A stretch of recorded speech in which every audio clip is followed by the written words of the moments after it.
Pois bem, então, pessoal, agora nós vamos concluir aqui com esse último vídeo, né? São questionamentos que a gente pode fazer para aqueles que defendem, né, a doutrina do inferno de fogo, né, como lugar criado por Deus para castigar para sempre os ímpios.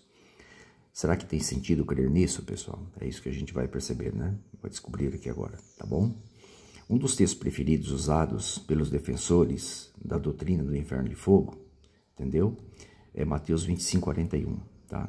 E você vai perceber que não passa de achismo isso aqui, né? Tá? Que diz assim, ó: então ele dirá também aos que estiverem à sua esquerda, que é Jesus falando, por ocasião de sua volta, né? Malditos, semelhantes aos cabritos, né? Afastai-vos de mim para o fogo eterno, preparado para o diabo e seus anjos, né? Então muitos usam esse texto aqui nas suas pregações, ou usam talvez nos seus panfletos aí para tentar induzir as pessoas a acreditar que Deus desde o início criou um lugar de fogo e tormento para castigar o diabo e os anjos, né? Será mesmo, gente, que isso é verdade? É isso que a gente vai analisar. Precisamos analisar a Bíblia como um todo, obviamente, né? E não criar, obviamente, doutrinas em cima de um único texto. Então, precisamos analisar o relato da criação e ver se realmente tem sentido, né? Então, eu copiei aqui para vocês o texto de Gênesis capítulo 1, versículo 31, capítulo 2, 1 e 3, ou seja, são 4 versículos aqui em sequência, tá? Aqui nós temos o resumo escrito por Moisés, mais ou menos uns 1500 anos antes de Jesus Cristo. Ele está falando de um fato bem lá no passado, bem no início da criação de toda a terra, fazendo um resumo ali, tá?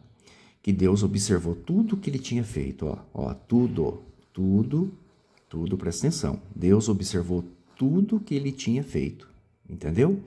E ele viu que tudo que ele tinha feito era muito bom. Isso aqui até a criação do homem antes do pecado. E ele viu que tudo era muito bom. Veja que aqui é tudo, percebeu? Tudo. Deus viu tudo que tinha feito e tudo que ele tinha feito era muito bom. A pergunta que fica é a seguinte, gente. Eu coloquei aqui embaixo os questionamentos. Inclusive, já usei esses questionamentos aqui em debates com pastores e eles realmente ficaram totalmente sem razão, desconcertados, perderam o rumo, né? Porque usaram esse texto aqui para tentar defender a doutrina do inferno de fogo para o diabo e os anjos e fala que o homem vai lá de atrevido. Então as perguntas que eu fiz foi a seguinte, estão todas elas aqui, ó, que deixaram todos eles sem ação, né? Olha aqui, ó. Nesse relato, nós estamos falando aqui da criação, o dito inferno já estava pronto? Quando fala que tudo que Deus tinha feito e tudo que Deus viu era bom, nesse relato, o inferno já estava pronto? Sim ou não? Simplesmente, sim ou não? Só essa pergunta já deixa a pessoa sem ação. Porque um lugar empedernido, terrível como esse, Deus não poderia ver como um lugar bom, né? Você concorda comigo? Não tem como, né? Será que seria bom para Deus ver, entendeu? A sua criação sendo queimada, atormentada, né, por toda a eternidade? Isso é bom aos olhos de Deus? Não tem sentido, né, pessoal?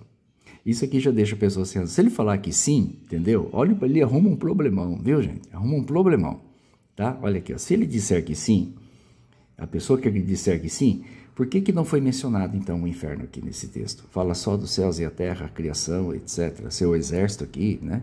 Obviamente está falando aqui das estrelas, né? Entendeu? Por que não foi mencionado o inferno aqui no relato da criação? Entendeu? Né? Será que Deus preferiu omitir essa informação? Enganando sua criação durante milênios aí, que tinha um lugar como esse, mas ele preferiu não contar, né? A gente estaria aí, possivelmente adorando um Deus, né, que esconde uma verdade tão crucial, tão importante, né, da sua criação, né? Se isso fosse verdade, né, gente? Tá? Por que, se fosse, né, por que durante 4.000 anos não existe sequer um único comentário sobre esse lugar de tormento pós-morte aqui, nos 4.000 anos de Adão a Jesus Cristo? Entendeu? Adão tinha ciência desse lugar? Quando Adão pecou, qual que foi o decreto de Deus ali, cumprindo o que ele prometeu, né? Capítulo 2 fala o que Deus faria se ele pecasse. Capítulo 3 fala o que Deus fez, né? Entendeu? Bom, suponhamos então que esse inferno não estava pronto ainda, ele foi feito depois, né? Aí nós temos outro questionamento aqui, ó. O inferno foi criado por Deus posterior a esse relato de Gênesis aqui, então. Tá? Se Deus viu tudo que tinha feito era muito bom, mas o inferno ainda não estava preparado, então ele fez isso depois, tá? Se ele fez isso depois, entendeu? Posterior a esse relato, em que lugar na Bíblia diz que Deus fez isso? Em que lugar? Perceberam, gente? São questões, né, que a gente deve analisar com toda sinceridade e honestidade, e a gente vê que não tem sentido crer que Deus criou um lugar como esse, né? Seria justo da parte de Deus condenar a sofrer eternamente nesse lugar pessoas que sequer ouviram falar dele ou tiveram a chance de saber desse destino? Por exemplo, muitos defendem que o lago de fogo é o derradeiro inferno onde vai queimar, atormentar as pessoas para sempre. Já fizemos um vídeo aqui mostrando que ele é apenas simbólico, né? Mas suponhamos que ele fosse literal. O lago de fogo só foi escrito pelo apóstolo João quase 100 anos depois do nascimento de Jesus Cristo. Ou seja, mais de 4.000 anos de Adão até o escrito disso aí. Seria justo Deus condenar a sofrer para sempre no lago de fogo pessoas que nunca sequer ouviram falar dele, né? Uma pergunta que geralmente eu faço para as pessoas que acreditam no inferno de fogo e deixa ela totalmente sem ação é a seguinte, gente. Aprendam isso aí, ó, tá? Já conversei com muitas pessoas. A primeira pergunta que geralmente eu faço é: você acredita que um pecador, uma pessoa que morreu em pecado contra Deus, ele já passa para o sofrimento no inferno imediatamente após a sua morte? Ou isso só vai acontecer no futuro, num eventual julgamento, num tal dia de juízo aí? Você acredita no sofrimento e no castigo logo após a morte do pecador, que morreu em pecados sem se arrepender de seus erros, né, contra Deus e contra Jesus? Você já acredita nessa condenação imediata logo após a morte? Ou você acredita que isso vai acontecer só no futuro? Num chamado dia de juízo, onde vai ser ressuscitado e aí sim vai ser condenado? Essa pergunta já deixa a pessoa sem ação. Porque se ele disser que ele acredita num castigo imediato, onde está isso na Bíblia? Não é?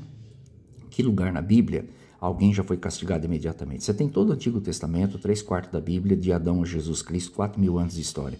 Me mostre um único exemplo de alguém que morreu pecando contra Deus e está em castigo, sofrendo. Não tem, né, gente? Não tem, tá? Ou se é no futuro, seria justo, entendeu? Deus fazer isso sem ter avisado? Entendeu? Onde, em todo o Antigo Testamento, fala de uma ressurreição onde vai ser castigado para sempre essas pessoas que morrerem em pecado. Perceberam, gente? Então essa doutrina, gente, é uma doutrina diabólica, né? Ela transforma Jeová e Jesus Cristo em seres cruéis, impiedosos, né? E que não dão a menor chance para, no caso, se fosse verdade, né? Para sua criação se arrepender, né? E poder ficar livre desse castigo, tá? Então, são questões que a gente levanta e que ajudam as pessoas sinceras a saírem dessa mentira, né? Essa mentira diabólica aí. E mais essas aqui também, tá? Que eu grifei aqui, tá no final aqui, ó. A primeira, a segunda e a terceira, tá bom? São questões muito importantes que precisam ser feitas acerca dessa doutrina e que a pessoa raciocinando honestamente, ela vai chegar à conclusão que se trata de uma mentira inventada e que, infelizmente, né, muitas pessoas sinceras tentam defender isso, alguns até sem saberem, né? Mas alguns fazem isso com má intenção, tá? Espero que esses vídeos ajudem todos vocês aí, tá? Que Jeová continue nos abençoando e também nosso Senhor Jesus.